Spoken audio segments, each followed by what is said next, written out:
నుంచి కూడా ఆర్డర్లు తీసుకొస్తామన్నారు. మరి చంద్రబాబు గారిని కాంగ్రెస్ పార్టీ ప్రశ్నిస్తుంది, ఏమైపోయింది? ఇన్ని మాటలన్నీ ఏమైపోయాయి?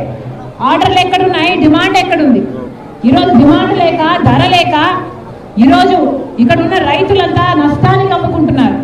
మరి చంద్రబాబు గారు దానికి ఏం సమాధానం చెప్తారు?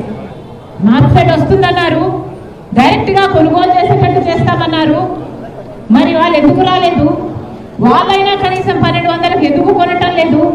పోనీ మీరిచ్చిన 1200 గ్యారంటీకి మీరైనా ఇంతవరకు ఒక్కరికైనా ఒక్క అకౌంట్లో అయినా డబ్బులు ఎందుకు వేయలేదు? ఇక్కడ పండించిన రైతులందరూ 600కే అమ్ముకోవాల్సిన అవసరం ఎందుకు వస్తుంది? చంద్రబాబు గారు సమాధానం చెప్పాలి. మళ్ళీ చెప్తున్నా, చాలా మంది రైతులకి ఇక్కడ డిఫరెన్స్ అమౌంట్ వేస్తారు అన్న నమ్మకం లేదు. చంద్రబాబు గారు ప్రత్యేకంగా ఉల్లి రైతుల మీద దృష్టి పెట్టి ఆ డిఫరెన్స్ అమౌంట్ పడేటట్టు చేయాలి. ఎందుకంటే ఇంతవరకు కూడా ఒక్క రైతు అకౌంట్లో కూడా ఆ 1200 మొత్తం